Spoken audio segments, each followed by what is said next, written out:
That's so Yeah. funny that you say that because my oldest, she's autistic.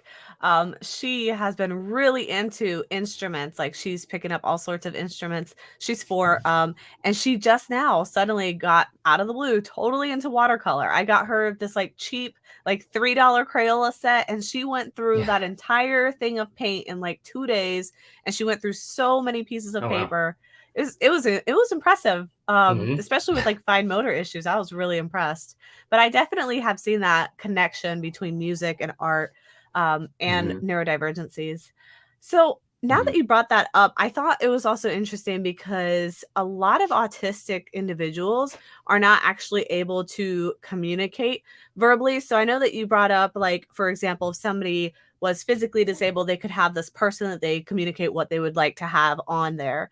So Right. for somebody like an autistic who's nonverbal, or perhaps has is verbal but has difficulty expressing themselves verbally, how do you feel that art could be used as a form of expression for those individuals?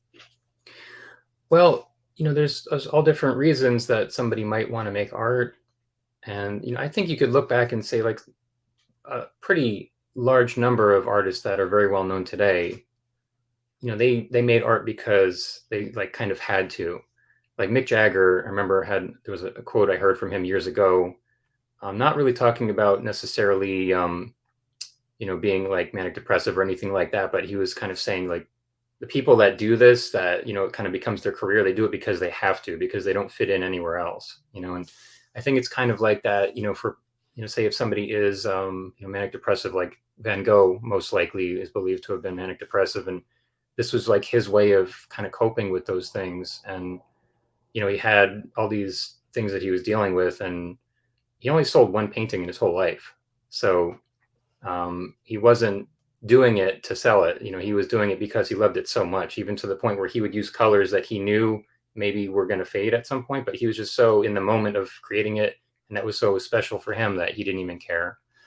So I think definitely there are things you may do, like there are reasons you may do art kind of to help with something that you're having a hard time with, like if you're depressed, or if you're just struggling with, say somebody who is neurodivergent, maybe just has certain skills they are trying to do, but they're having a hard time with it, or just whatever, life in general is just kind of hard, and they need a little time to kind of take a break, you know, or you may just, do it because it's fun and you just enjoy it. I mean, I've had some students that uh, have very like high stress jobs, in an office or whatever, and they've said like this is the only time they can let their brain just empty out, that their mind can just clear out and not think about all the stuff they have to do kind of every day. So Yeah, kind of like a mental vacation right. in a way.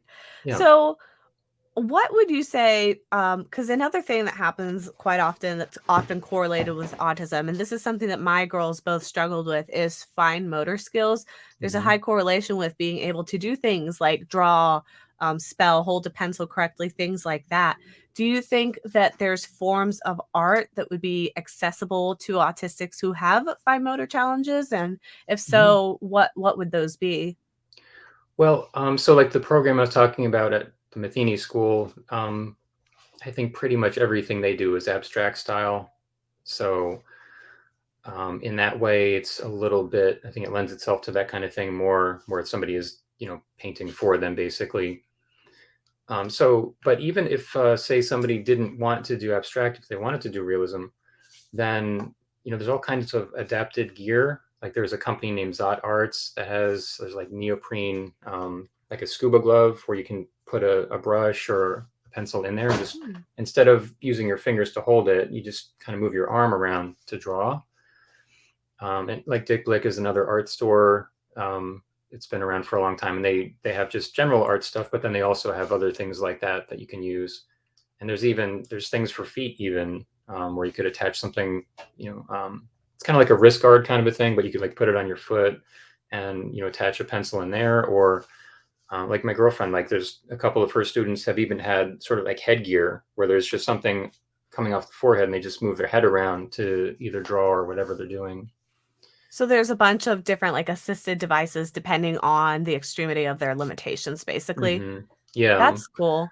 Do you think that Mhm. there's methods or certain media that lend themselves more to not needing super fine motor control, or are there some media to avoid because they're like super unforgiving?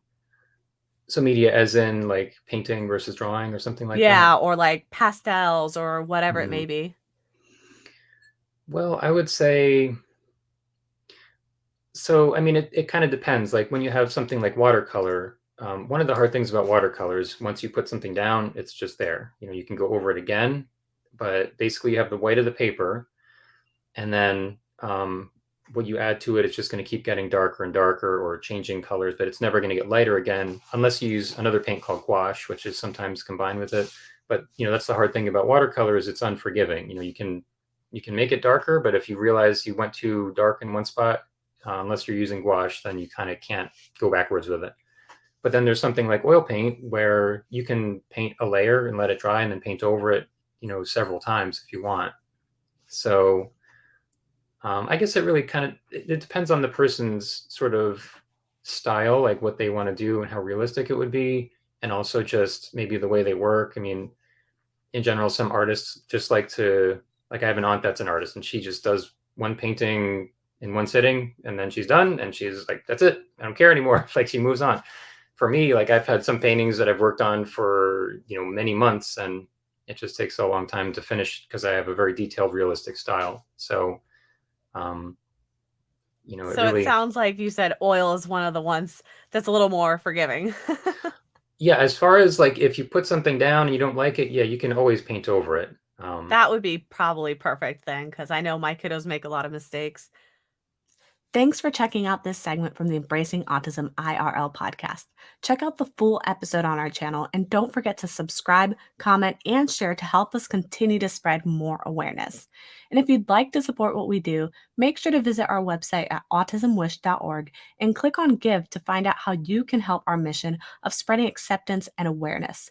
Your generosity helps us sustain our mission, keep our website running, and our podcast going so we can focus on continuing to reach thousands of autism families across the world. Thanks.